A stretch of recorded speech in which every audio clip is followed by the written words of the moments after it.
Ar siuntėjai savo nuogo foto arba video kam nors per socialinius tinklus? Leisk pagalvoti. Gavai? Tokių neprašytų foto, video. Esu gavęs ir netgi iš vyrų esu. Va, norėjau paklausti, ar iš vyro, ne? Ir iš vyrų. O moteriškos lyties gauni dažnai? Ne. Irgi ne? Kažkaip... Ko iš čia tokios nedrąsios? Neįsivaizduoju, šiaip galėtumėt būti drąsesni. Pyksti ant tokių piktų komentarų, tu pats. Man labai patinka trolinti juos. Aš manau, visą tą darbą, kurį dabar turi hipokritai, tai turbūt turėtume dėkoti labiausiai socialiniai medijai.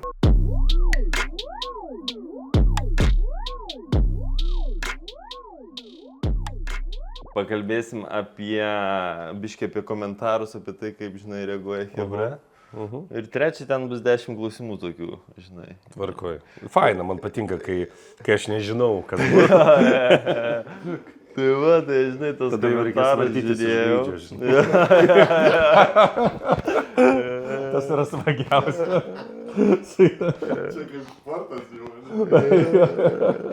Labadiena, radijas tau klausytojai, ir šiandien jau savaitinė laida beveik tapusi projektas SOC antras sezonas. Ir šiandien garbės mes turim svečiuose turėti teatro, kino, aktorius, grupės Hipokritai, jo. Hipokritai įkūrėjas, prodiuseris, dainų autorius. Ką dar pamiršau? Man atrodo, kad užtenka ir tiek. Aktor Gym, kino mokyklos įkūrėjas. Taip, Edgaras Bechteris galima, ne? Galima, kaip tik norit, jo. Sveikas, Edgaras. Sveikas, malonu, kad pakvietėt. Tai gerai, Edgarai, žiūrėk, mūsų laida apie socialinius tinklus. Tai mes visą tą pokalbį kažkaip rutuliosim apie tai. Ir jeigu nuo pat pradžių, taip iš toli, kas tau pačiam yra socialiniai tinklai? Pirmas dalykas, kuris šauna dabar į galvą, tai galimybė be televizijos, be radio, atsiprašau labai radijas tau, prasimušti į eterį, prasimušti bet kam. Tai man socialinė medija tai yra galimybė, jo, kurios anksčiau galbūt mes netgi neturėjom, kai startavom. Vienareikšmiškai. Tai va. Jo, kad ir kaip, žinai, žmonės pradžiai kažkaip neigia, žinai, tie patys verslai, ar šiaip žmonės, bet šiaip dėmesys, kuo toliau ir šiai dienai turbūt numeris 1 yra socialinis, visų žmonių dėmesys, turbūt kalbu apie tai, žinai. Tikrai taip, aš manau, visą tą darbą, kurį dabar turi hipokritai, tai turbūt turėtume dėkoti labiausiai socialiniai medijai. Ir be to, tarp kitko, mes net reklamų niekada neperkam specialiai. Gerai. Tai viskas kaip ir natūralus augimas visada buvo. Čia labai stipru. Tai va. Kokiais pats socialiniais tinklais naudojas? Kaip žmogus, tai Kaip žmogus. Tai Instagramu, Facebooku labiausiai, o kaip ten promouteris grupės, tai TikTokas dar labai padeda. Jo. Tai aišku, ten reikia irgi suprasti tos algoritmus ir kaip viskas veikia, tai labai stebina, pavyzdžiui, TikTokas, dėl to, kad įkeli ten kažką kokybiško, nepaeina. Ja. Įkeli tiesiog paprasčiausią video, kaip tu ten rašai dainą, ar bandai parepuot ir šauna tada ten 100 000 ir panašiai. Tai... Žiūrėk, kada supratai, kad tai yra socialiniai tinklai, kad tai yra įrankis? Nes aš vakare naktį skrolinau tavo Instagramą. Ir ten, nežinau, ar specialiai ar ne, yra netgi pas tavi atskirtas jisai, žinai, tipo etapais. Nežinau, gal pats nepastebėjai, bet ten... Kaip įdomu. Taip gavosi, žinai, tu kažkada, kada didesnį dėmesį skiri aktorystiai, yra vienoks turinys ir jeigu tu skrolini lentą, žinai, jis toksai ir matosi net pagal spalvą, žinai. Ir tada tokia juosta, ten keli video sudėti, nežinau, gal tai nespecialiai pavadai. Ir tada prasideda hipokritai, žinai, ir tada atsiranda spalvos, tada judesys, žinai, kažkoks, ir tada ne visai, bet pereina į tą tokį kitokį turinį. Kas klauso, kas dabar skrolina Edgaro Instagramą, tai tikrai pastebėsite, jeigu lentą paskrolysit. Tai va, kada supratai, kad tai įrankis? Nes pradžiai, kol nebuvo hipokrito, tu aš įsivaizduoju vienaip žiūrėjai socialinius tinklus. Net nežiūrėjau niekaip, galbūt tai buvo tiesiog nuotraukų albumas greičiau man. kur tu įdedi kažkokius savo pasiekimus, dar kažką daliniesi su draugais, bet specialiai to klausimo nieko nedariau, gal dėl to, kad iš esmės aktorystė yra priklausoma profesija ir mano sėkmė ir kiti dalykai nepriklausė visiškai nuo socmedijos tuo metu, o priklausė grinai nuo prodiuserių, kanalų ir žmonių, kurie kviečia mane filmuotis. Tai dėl to man nereikėjo kažko tokio ir daryti, ir kelti, ir bandyti per tinklus pasiekti auditorijos. Tai visai kiti principai, grupė yra mano vaikas ir aš suprantu, kad ir nuo tada ir prasidėjo, kad socmedija tai tapo įrankiu. Gerai, tapo įrankiu. Ar šiai dienai turi strategiją kažkokią? Strategijos kaip ir tokios... Šiandien kelsiu šitą, rytoj kelsiu. Ne, neturiu. Nors reikėtų turėti, aš manau reikėtų turėti, tada galbūt dar sparčiau eitų reikalai. Dėl to, kad pas mus strategiškai gan chaotiška kol kas. Kai susitinkam studijų, kai pagaunam kokį įdomesnį videką, ten kadrą, kaip mes ten naują dainą parašym ir dainuojam, geresnių rakursų, tai ir įkeliam, bet tai nėra suplanuoti dalykai, tai gaunasi natūraliai. Bet norėčiau paplanuoti TikTok'ų įkelimą, kad kiekvienam gabalui daryti TikTok'ą dar atskirą. Jeigu mes dar tą darytume, tai iš vis būtume šaunuoliai. Aš manau, iš vis būtų gerai.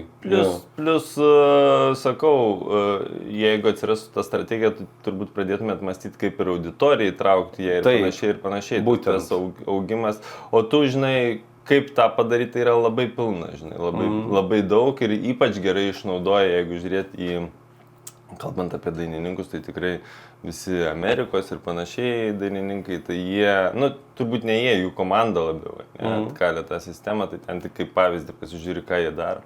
Ir tai tikrai veikia. Žinai. Mes labai pradžioj, aš daugiau dirbau, tiesą pasakius, su socmedija, kai grupė tik pradėjo koncertuoti. Tai mes tikrai darydavom, ten bilietus praloždavom, kad dalintųsi mūsų storiakais. Ir iš tikrųjų tas buvo labai efektyvus, surinkdavom nemažai žmonių. Bet tai buvo tuo metu, kai mes gaudavom už bilietus. Kai mes rinkdavom už bilietus, o dabar tai mes turim jau stavkę, taip vadinamą. Bet matai, aš įsivaizduoju, kad kylant populiarumui stavkė kyla, kaip tu sakai. Faktas, jo. Tai apie tai. Žiūrėk, mūsų pirma dalis šiek tiek jau, man rodo, užsidarinėja. Mes antroje daly pakalbėsim apie tai, ką kalba apie tave socialiniai tinklai. Labai faina, labai įdomu. Aš vakar kovojau, bandžiau atkas, žinai, kur čia kokį blogį yra, bet kad ten žiūriu, sunku. Šiaip apie tave mažai kas ką blogai šneka. Tas yra tikrai nuostabu. Arba kažką neteisingai darau, kaip ten gyvenime. Netitartina, žinai, bet šiaip pats komentarų netrini. Ne, nei blogų, nei gerų. Gerų žinomų, kad netrinu. Nes tų blogų tai reikėjo man pavargti, reikėjo paieškoti. Matai, kaip veikia YouTube'ai, pavyzdžiui, algoritmai. Kuo daugiau komentarų, to geriau. To geriau videką iškelia žmonėm. Tai ar jis blogas ar geras, man visada yra džiaugsmas. Nesvarbu, svarbiausia, kad komentaras būtų. Prašyk, tai aš YouTube'ą daug nejau, nes aš jį, žinai, nes YouTube nesocialinis tinklas, per kitaip, žinai. Bet aš stengiausi atrasti kažką, kur galėtumėm kažkokią tai, žinai, diskusiją įvelt, bet pasakysiu, kad vienas iš tų netgi, jeigu lyginant su aktoriais, neseniai persidalinau savo postus su Ineta Stasiulyte, irgi aš jai sakau, o tu gavai kada nors neigiamą komentarą? Ne, sakau, kaip su heiteriais? Sakau, kas jie tokie yra? Sakau, tu nežinai? Ne, sakau, negavai niekada blogo komentaro? Ne. Tai pakalbėsim apie tai, ką rašo komentarai apie patį, okei? Tai gerai, laukiu labai, šitas laukiamiausia dalis. Kaip koncų daug dabar? Normaliai. Gerai šiaip, jo. Geriau nei praeitais metais, tai vadinasi yra augimas. O tai gerai, jūs čia stipriai nuo kada pradėjot? Nuo praeitų metų? Užpraeitas rugsėjais. Užpraeitas, tai startas dar toksai. Jo. Kol supratot, kas veikia, kas ne, aš įsivaizduoju. Taip. Ir dar, aišku, daug ką reikės suprasti. Bet dabar toksai jūsų toks nublemba, jūs tokie ant top dabar. Aš manau, kad dar būsim.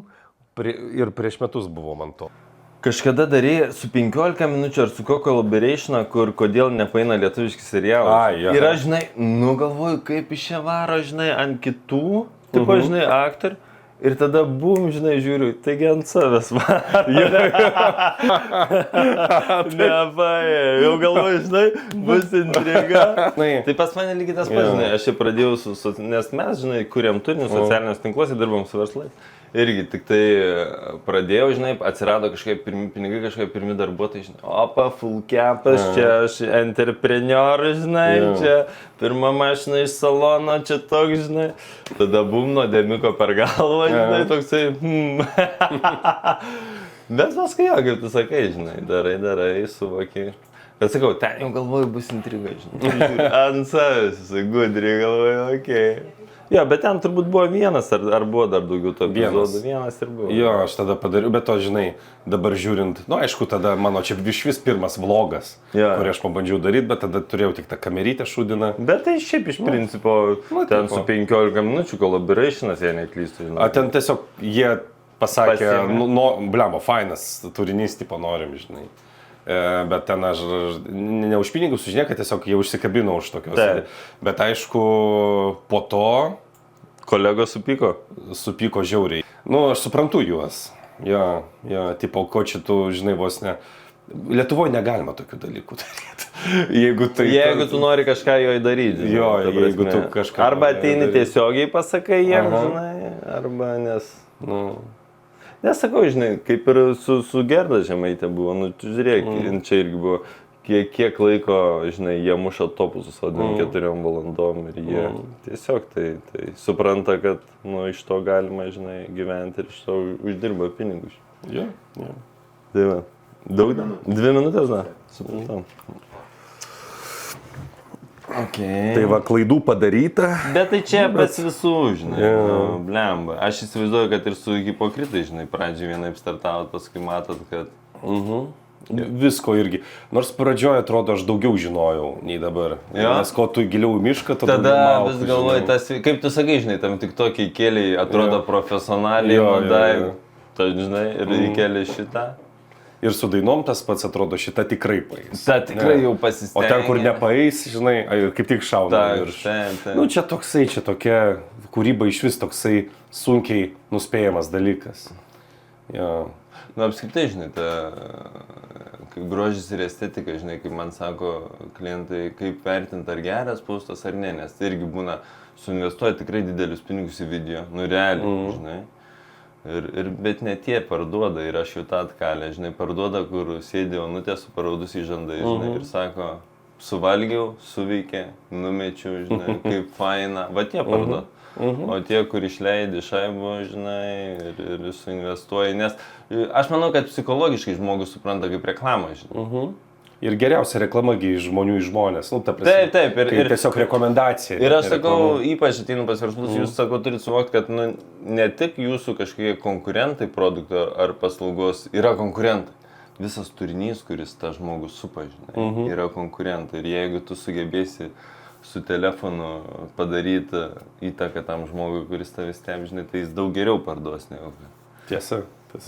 Sveiki dar kartą visi Radio Stau klausytojai ir primenu, jog šiandien pas mus Edgaras Bechtė. Sveiki visi. Aktorius, dainininkas ir šiaip gražus žmogus. Aš apie gražų žmogų dabar ne šiaip, Edgaras. Aš ne šiaip. Aš vakar, nes šitoj daly mes kalbam apie tai, ką socialiniai tinklai kalba apie svečią. Ir aš aišku naudojas to tiesioginiu šaltiniu, teisingiausiu šaltiniu, tai yra komentarais, nes Lietuvoje komentarai yra labai svarbus dalykas, kalbant apie viešus asmenis. Ir vakar vargau Edgarai dėl to, kad neradau beveik nieko blogo. Kaip keista. Netgi tie, kurie tavęs nemėgsta, nerašo tau į komentarus, nors nežinau, gal tokių nėra.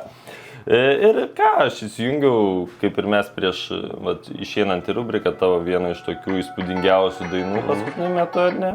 Kaip jos pavadinimas? Einu iš proto. Ir įsijungiau komentarus, aišku, žinai. Įsijungiau komentarus, ten jų nemažai ir prasideda. Koks gražus, širdelė, einu iš proto, gražiausias, kaip gerai, nerealiai tobula. Jau ant tripyto labai gražu, širdelės. Tavrasme, žiūrėk, Edgarai. Taip galima Ar persivaldyti. socialiniai tinklai, kaip čia pasakyti, ar supratai, kad socialiniai tinklai tave dar labiau atskleidė kaip trokštamą jaunikį vyrą Lietuvoje, kaip, nes moteriško dėmesio turbūt susilaukiai dar daugiau negu susilaukdavai. Nes čia, jeigu žiūriu, tai čia vien mergino širdelės, ugnis ir panašiai. Jokingiausia, kad daroma viskas ne dėl to, tai yra ne tai, ką aš kreipiu dėmesį. Taip. Aš daugiau galbūt kreipiu į fanų atsakymus apie dainą, pavyzdžiui, ne tiek apie save patį. Nes tai mano vaikas, tai yra kūryba ir man tai yra gražu, nes kas yra grožis išorinis jo, tai yra, tik etiketė, bet kas ten viduj, koks ten saldainis, žinai, tai man tas yra skonis svarbesnis, tai yra kas žmogus viduje ir man tie komentarai svarbus ir geri, aš juos žiūriu kaip į atsiliepimą į kūrybą, į tai, ką aš darau. O dėl dėmesio, aš net nežinau, žinai kaip yra. Kažkada Smoriginas, jis dėstė baletą, mums šiek tiek pasakęs buvo, aš sakau, o lengviau bus savo gyvenimo meilę susirasti, kai bus žinomas. Jis sako, žinok, tų, kurių nenori, taps dar daugiau. O ta tikroji meilė pasislėps tarp tų nenorimų žmonių minios. Ir iš tikrųjų taip ir yra. Tų merginų, sakykime, kurias aš įsimyliu, kurios man patinka, dažniausiai aš nereikalingas. O tų, kaip pas visus čia viskas. Visi, kaip visus. Tai vat, prieš pusę metų taip man širdis sudaužė, kad aš 4 mėnesius pragulėjau į lubas pražiūrėjau, atrodytų, kad čia dėmesio galėčiau gauti. Bet gauti. tada išėjo daina ir žiūrėk, kiek dėmesio. Jo, bet, dėmesys, aš suprantu. Jo, malonus kaip kūrybos žmogui. Bet ne kaip vyrui, kuris nori to pasinaudoti iš moterų pusės. Plius, žinai, aš nesikė esu tą sakęs ir savo laidose ankstesnėse, kada dar ne radijai buvo, kad man pačiam yra tas, žinai, kada aš pradedu bendrauti su žmonėm, sako, tu visai kitoks, žinai. Negu aš sakau, tai normalu, nes jūs socialiniuose matot koncentrato 2-3%. Tas viršūnė ledkalnio. Tokio, žinai, sukoncentruoto, geriausio, kažkokio tai įdomiausio, žinai, o jūs, žinai, ten nematot manęs, kada aš ten nosį šnirkščiu, žinai, ir ten, žinai, socmedija iliuzijų pasaulis. Ištinės ryte atsikeli, žinai, ir ten iš burnos nekoks kvapas, žinai, ta prasme. Ir socmedija padaro, nors ir nenorėdamas, tu vis tiek ten būni geriausia savo versija. Kad ir tipo, kur ryte išlovas, bet vis tiek toks gražus, toks šiltas. Vis tiek atsisuksi į langą, ne prieš langą darysi, kad veidas apsišviestų, nesimatytų raukšlių, žinai, ten dar kažką. Jo. Gerai, taip, turime šiek kitą tavo postą, čia vyksta tavo fotosesija ir rašo Vitalija Malisko. Sveikas, šaunuolis, jog įgyvendini svajones dėl sapnų, nes tu ten kalbėjai apie sapnus, kad kai kurių sapnų tu nenori prisiminti. Ten buvo toks postas. Jo, aš galiu paskaityti, kad būtų į temą greičiau. Su Luku. Matau, atsiprisiminiau. Jo, tai kad nenori kai kurių sapnų matyti. Ir rašo, dėl sapnų, jeigu nesinori prisiminti, pabandyk savo prasibudusius pažiūrėti pro langą, padeda, veikia kaip dalyt mygtukas linkėjimai. Žiūrėk, aš ne apie tai. Viskas gerai, tavo įrašė palinkėjimą.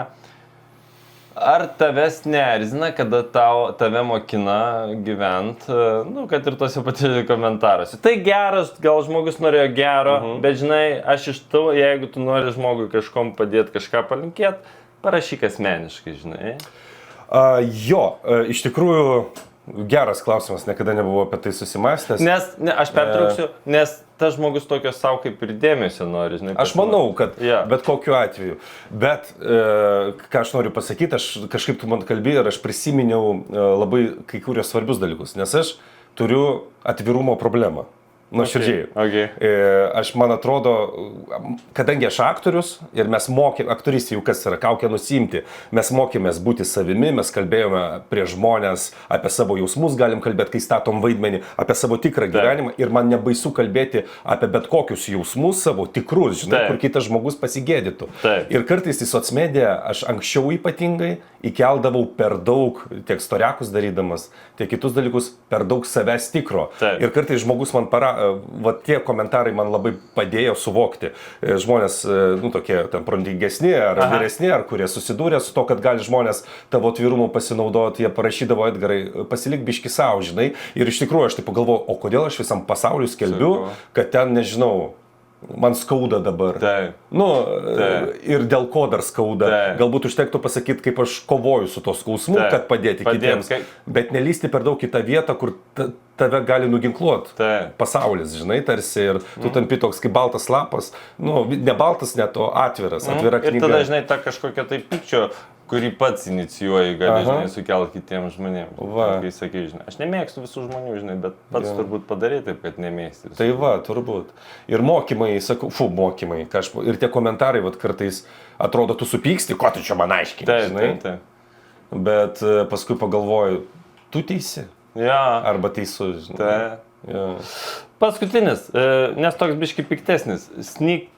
Sneak Peeks buvo toksai video, ar ne? Čia jūs, kur padėjot su mokymais ir panašiai. Mes dar taip ir nepradėjom. Bet čia vienas iš komentarų buvo, ką čia kliedi Antanui 10 metų patirtis, nes ten tokių sako, kad Antanas. Pyks ten tokių piktų komentarų, tu pats. Man labai patinka trolinti juos.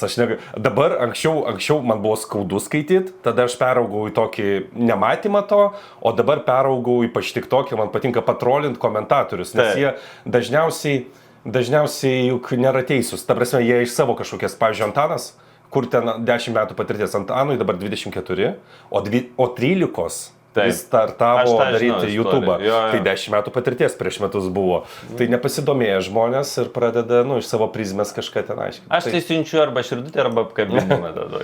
Aš kažką ten tokio, nu, atšaunu, nežinau, dabar net nepasakysiu ką, bet ten TikTok'e yra. Aš TikTok'e mėgstu labai į trolių komentarus atsakinėti, sėdžiu ir atsakinėju nuo hipokritų.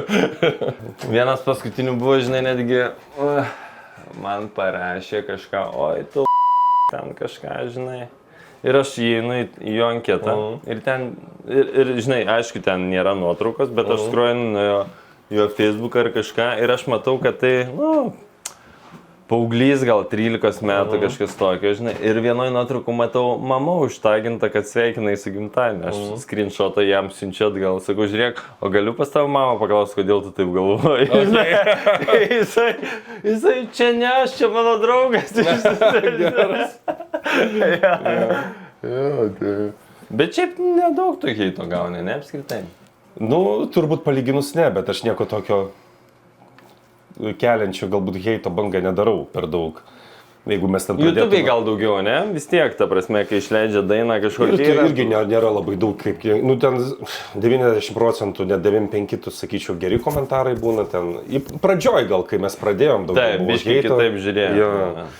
Ypač ten, kai Antanas prisijungė, nes visiems buvo ką čia, žinai, blogeris daro. Taip, jis turėjo tokį, žinai... O mus kažkaip taip, nu, nebuvo taip baisiai, bet... Net negaliu kažkaip Sakau, bet netgi tada, kai tas, ko tau reikia skandalas išėjo su ta daina, tai netgi tada aš skaičiau komentarus, tai buvo visi palaikantis mus. Tas buvo keista labai.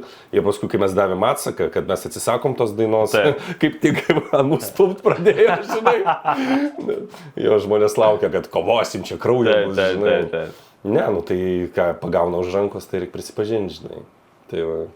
Gerai, trečias etapas toks linksmiausias ir atviriausias, gal pasakyčiau, nes aš esu paruošęs 10 klausimų, į kuriuos galima atsakyti taip arba ne, arba šiek tiek pakomentuoti, jeigu manai, kad taip arba ne, arba pakomentuoti. Jo, čia, bet tai minimaliai, ne? Čia toks. Jo, minimaliai. Blitzas, ne? Blitzas ir sakau, jeigu manai, kad nenori komentuoti, nekomentuok, pasakyti atsakymą, bet... Žiūrėk, pirmas klausimas, jis buvo užduotas visiems, kas pas mane buvo laidoj, nuo verslininkų, nuo žymių, nuo šou verslo ryklių. Ar siuntei savo nuogo foto arba video kam nors per socialinius tinklus? Leisk pagalvoti. Apačios tikrai ne. Jo. Būtų, žinai, viršaus tikrai ne. Nu, ten kaip, oi Dieve, kaip tik Agnė Kulitaitė vakar rodė, tokį jai atsiuntė, kad aš tiesiog galvojau, kad aš labai normalus žmogus, kad aš nemačiau tą. Koks gražus. bet siunčiau savo merginai. Okay. Bet ne apačią. Nu kažkaip, nežinau. Yeah. Nu visų pirma, nežinau. Man negražu, kai aš nufotkiu. Kažkaip negražiai. Nei ta šviesa krenta gražiai kažkaip. Nu, supratai. Gerai, antras klausimas. Gavai tokių neprašytų foto, video?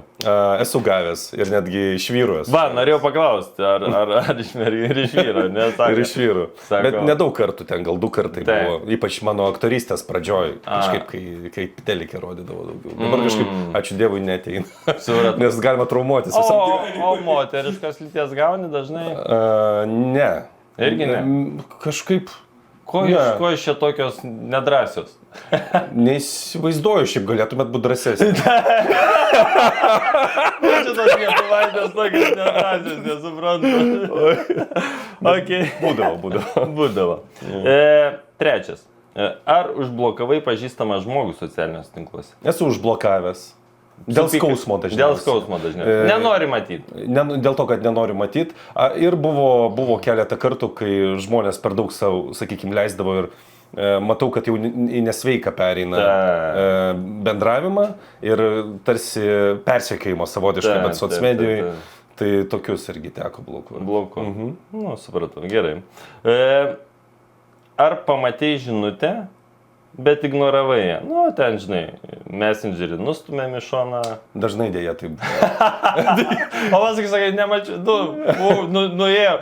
Instagram'e mėgstama sakyti, srautas nustumė mane, aš tiesiog nemačiau. Mano draugai net juokauja, kad iki prezidento lengviau priskambinti nei iki tavęs. Nu, nes aš kadangi intravertas esu iš esmės, tai man labai dažnai reikia savo erdvės ir pabūti be bendravimo. Tai yra, ir paskui aš pagaunu kokią nors valandą ir visiems atrašau. Tai va taip būna. Nes socialiniai tinklai, žinai, leidžia, man labai patinka, dėl ko aš nemėgstu, kada man skambina žmonės, ypač kažkokie tai, kurie mane pažįsta, tiesiog paima ir skambina telefonu. Kada jie turi galimybę man pranešti, nes žinai, jiem patogu, jie man skambina, aš toksai, ne. Aš dabar nepasiruošiu. Man irgi tai būna. Ar slėpėjai tryniai pranešimus savo nuo kažko? Jo, aš manau, kad būdavo seniau. Trindavau. Būdavo etapas gyvenime. Bet kartais net ten nebuvo nieko blogo. Tiesiog nenorėjai, kad įvyktų kažkas. Jo, nes gali vienai pagalvoti, kitaip. Nu tai būdavo seniau.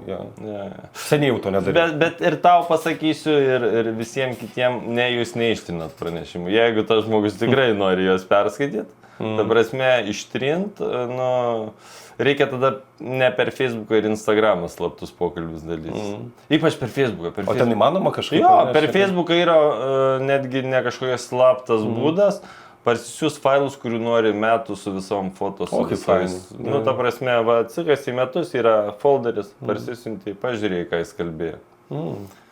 Taip, ar skaitėjai slaptą kažkieno žinutės? Oi, jeigu ir skaičiau, tai labai seniai. Manau, kad visi mes darom tas klaidas. Nereikia to daryti. Nereikėtų jo. Manau, kad paskutinį kartą aš neatsimenu, kad aš tai... Gal ir ne... Bet turbūt dariau. Kažkaip bet labai seniai. Turbūt gal prieš 16 metų kokiu. Viena žvaigždė Lietuvos irgi buvo pas mane pokalbį prieš tai. Sako, irgi, bet jų tie klausimai buvo, sako, mano buvęs. Sako, tu gali skaityti. Sako, tu gali skaityti, perskaityti. Bet sako, pamąstai, ką darysi su ta informacija. Po to, žinai, nes tas pradinis toks yra. O, aš sužinojau, o kas paskui bus? O kas paskui, tai va. Bet aišku, geriausia nedaryti to, bet kartais tiesiog pajokauji su draugais. Dar kažką. Ir gali kitaip suprasti. Taip, daug. Panašiai. Ne, čia tai iš vis tas telefonas yra žmogaus asmeninė. Jo, padėjai, geriau nelės, žinai. Nelys ir aš tos pačios nuomonės. Nereikia to, žinai, nes tik tai susigadinsi. Juodoji dėžutė. Taip, visko būna. Taip. Ar su kažkuo kalbėjai, čiuk susirašinėjai, tada nuskrinšotinai ir nusinti trečiam asmeniui aptarti šitą punktą. Oi. Nu, su draugeliais dažnai tai daro. Nu, su artimiausiais. Aišku, tu nesiunti ten į bendrą kažkokį dalyką, bet nu, su artimiausiais draugais, ypač jeigu tas liečia kažkokius aptarimus, santykius ar dar kažką, kur tu pats negali jau išspręsti, arba šiaip džiaugiesi dėl ko nors labai. Žiūrėk man, kaip parašė. Nu, tai vakas. Ta jau mes kalbėjom, ar trynėjai komentarus? Ne. Galbūt. Ne. Nepamenu. Ne, man atrodo. Ne. Šiaip netrinu komentarų. Nu, plius pastavi, kad ten, mačiau netgi vieną, aš nespėjau paskaityti praeitoje rubrikoje, kad čia tas momentas, kada išvaizda atitinka žmogaus vidų. Su karačia. Tai va, okei. Ar dėjai filtrus ant savo nuotraukų pagražinti? Tekdavo. Ir aš kiekvieną kartą iš esmės, kai įdedi tą nuotrauką, tai vis tiek retušą su Photoshopu darai, bet nu nėra ten kažkokio filtro, bet tiesiog spalvas sudėlioja, biški palygini kažkur rodo, kur spogas išlindęs. Minimaliai. Taip. Norėjau sakyti, dėl to, žinai, nesintinėjai nuogo nuotrauko, nes per daug darbo prie jo būtų, žinai. Tiesa irgi. Gerai. Paskutinis. Ar darai video arba ten rašai postą ir vaidinai, kad tu, nu, kad tau gera, kad tu geros nuotaikos, nors iš tikrųjų buvo sunku žiauriai? Nu, toksai, žinai, tekdavo, aš manau, taip daryti. Ar kūrėjai dėl to, kad auditorijai, kur to, nu, vat apie tai. Apsimest emociją tą tokią, žinai. Scenoje dažniausiai gal, nes buvo sunkus etapas. Taip. Socmedijoje. Oi, tai teko apsimesti, tikrai teko, nes, pavyzdžiui, dėl ko skauda, pavyzdžiui, prieš tą žmogų, nu, kuris tave, sakykime, paliko, nori parodyti, kad tau labai čia gerai, žinai, kad galbūt susigrąžinti jį. Kad man nėra čia taip blogai, taip. Viskas gerai, aš stiprus. Dažniausiai dėl kažko tai yra daroma, jeigu ir meluojama, tikrai ne dėl auditorijos, o dėl to vienintelio. Bet va tą žmonės, ar aš esu kažkada sakęs, žinai, nu, ar visada stebi savo storius, ar pažiūrėjo to žmogus, ar nepažiūrėjo. Ačiū tau, Edgarai.